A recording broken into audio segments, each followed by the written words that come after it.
Ona görə də bu tip işlər Çin kimi, ABŞ kimi böyük iqtisadiyyatı olan yerlərdə gedir. Hətta bunu eləyən Azərbaycanlılar belə orada, yəni böyük iqtisadiyyatlarda öz şirkətlərini quran, öz ekosistemini oradan başlayanlardır. Məsələn, bu yaxınlarda Polygraph AI bir yatırım aldı.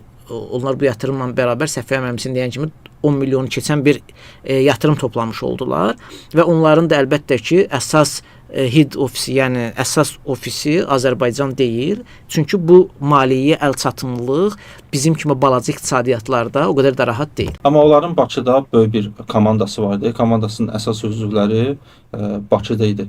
Belə başa düşmək olar ki, burada da talantlar az deyil. Məsələ talantla bağlı deyil. Onsuz da bunu eləyən komandasından tutmuş, onun founderinə kimi Azərbaycanlıdır.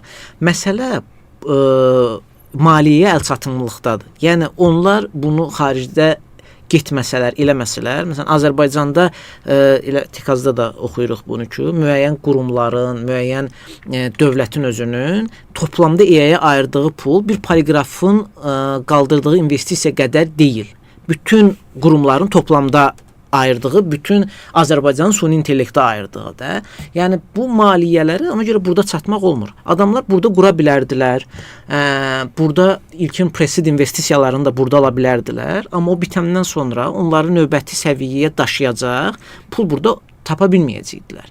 Və əgər onlar buradan getməyib, orada davam eləməsəydilər, talentı qoyaq qıra biznes tərəfini, davam eləməsəydilər, onlar növbəti raundlar üçün növbəti investisiyanı ala bilməyəcəkdilər. Nəzərə almaq lazımdır ki, süni intellekt hələ də gəlirli biznes deyil.